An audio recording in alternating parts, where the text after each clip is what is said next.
These people are about to be dropped into the unknown. They have no idea where they're going or how long it will take to get home. Right, this is where loss begins, and your mission is to get back to Trafalgar Square and touch Nelson's column. The first team to do so will be the winners. Right, Mel? Now, let's remind you of the rules. No mobile phones, no money, no contraband, no drugs, etc. At the start of their journey, they are strip-searched. Any money or valuables are confiscated. Each person will be given $200 cash and 3 days food and water. You stand there.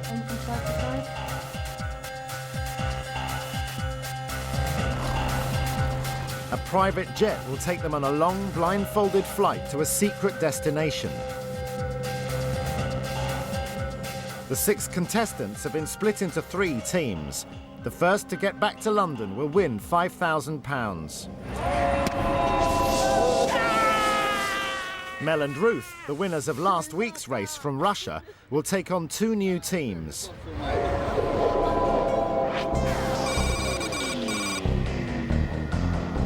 Mel is a hardcore Man United fan who has fought many away games. Football travelling is definitely going to stand me in good stead for going on this trip, because it is get as far as you can on as little as you can.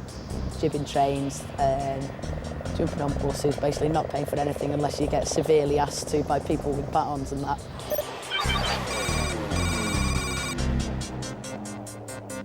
Ruth craves adventure and needs a break from teaching. I like to think I'm a fairly good teacher, and I love teaching, but it's kind of not enough, which is why I've got all these other jobs outside school, because I need that constant challenge, even though it terrifies me at times.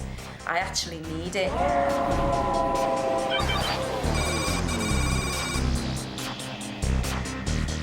James is an old Etonian who speaks 5 languages and enjoys a jet-set life, but he is not used to roughing it. I would hope I'd be fitting into sort of action man kind of role, but I've got a sneaky suspicion that I'm just basically there as sort of hapless upper-class twit.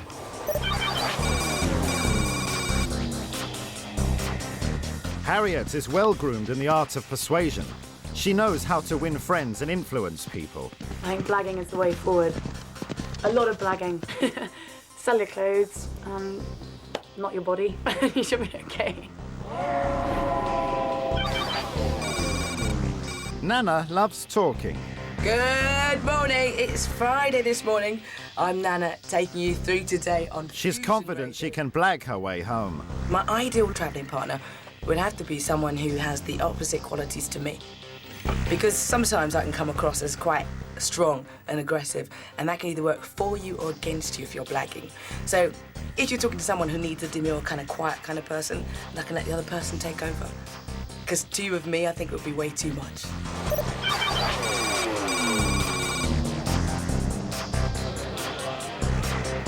Her partner is Stuart, who takes great pride in his body. He'll hate being dirty and unshaven, but he's a man prepared to bear more than his soul. My secret weapons have got to be my G-strings. I'm going to go out there, find civilization, and I'm going to strip my way back.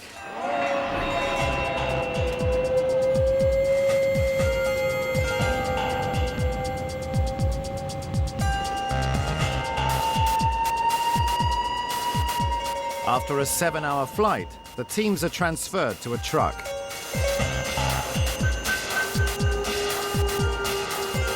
Even the single camera person accompanying each team has no idea where they are going. They will be abandoned in one of the most remote locations on Earth. From the drop-off point, it will be a 3,000-mile race home. It's Africa. I can feel it in my bones. We're in Baghdad. That would be a blow, actually. Wherever we are, there needs to be some new bloody roads. Blindfolds off now! From now on, they are on their own. Oh, bloody hell. Is that it? Right, good! Blindfolds off! Fucking hell. Blindfolds off!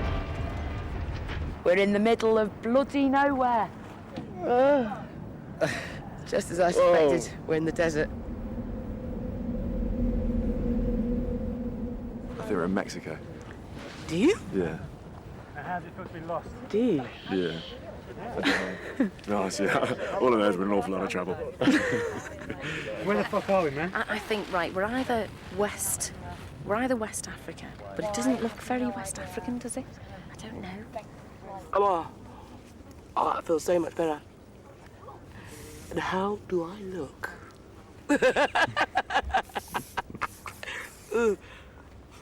I think it's... Evening? Yeah, 4 o'clock. We need to organise. Look, these people, everyone's doing things now. We're just looking at our stuff. We need to get going, kid. Never eat shredded wheat. West over that way, yeah, as I said, for where the sun was set. Mel and Ruth decides ahead for the high ground. Go up to the top of this hill, right, we'll be able to see over that side, we'll be able to see the whole sort of like plain. Then we'll actually get some idea. And I think at that point we need to decide because we've got nothing to follow. I just want to get ahead of everybody else. I want to make the right decision now, because if we make the wrong decision now, then we've had it. We've got to have been dropped somewhere that there's going to be civilization, because even if it's just a tiny village somewhere, we can't just be in the middle of nowhere. Why are they going the other way? They've chosen to. I mean, who cares? Come on, so you can see there's a path here. Let's just follow this. James and Harry do not realise the path they've chosen leads deeper into the desert. What we're following? Well, we're following, obviously, the track and indeed the trail of excrement. Actually, that looked like a camel. Look. Isn't it? That's pretty much a bad sign, to be honest, if it's a camel.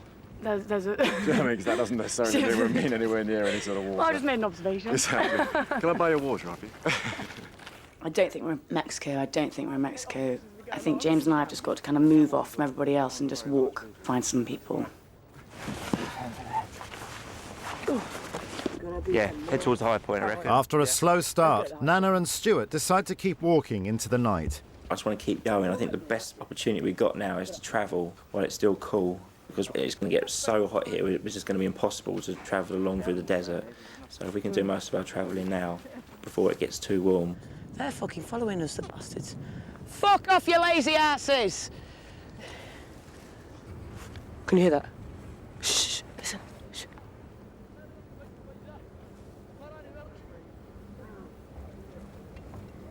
Are those voices or animals? Oh, look. What? Over there. What? People. Where? What? Where? Over there. Okay, wave or do anything to get their attention. Where? What is this? We know where people are, don't we? Yeah, I want to get to the town. Civilization, yeah. Hello? Hello. Hello? Hello. Hello? Parlez-vous français? Oui. Oui, French. Hello, ça va? Ça va bien, merci. Comment ça va? Ça va bien. Permettez-moi de vous présenter, je m'appelle Nana. Je m'appelle Mohamed Lamine.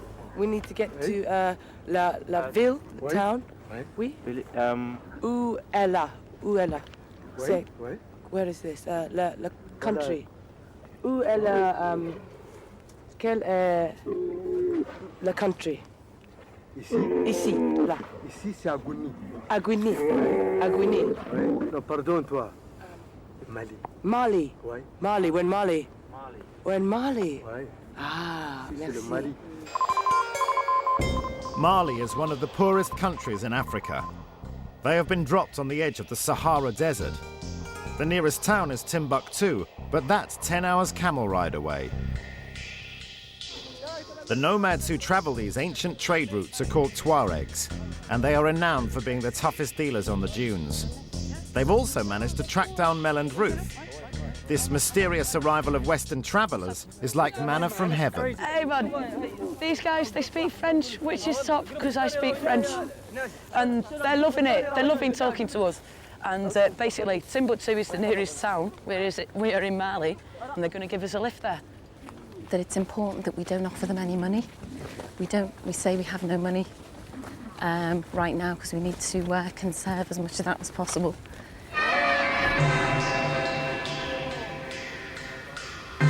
In the middle of the desert, a solitary pilgrim points the way to Mecca. James and Harry are relieved to have found someone. Unfortunately, they don't realise that he is leading them away from civilization, further into the desert. There we go. Can we walk This way? With you? Can we walk this way? Perfect. Let's follow. I think follow the man. Well, I wasn't feeling entirely nervous until now. Now that we've got a fair amount of carcasses and bones. Sorry, we're on our way, don't go without us.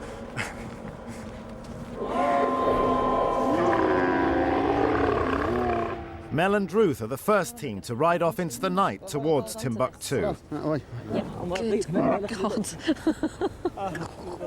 OK, just about. I'll need to move back a bit yet. Oh, this is magic. Can you believe what we are doing right now? No, last time I rode on a camel, it did actually have an harness. Oh, right, yeah, this is bareback riding. Yeah, man, I'm telling you.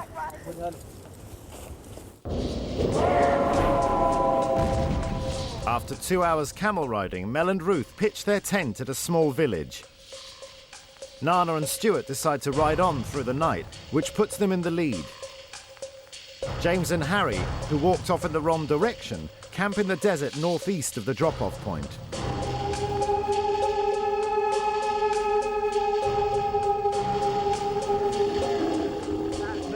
Within an hour of falling asleep, James and Harry are surrounded by Tuaregs and feel threatened.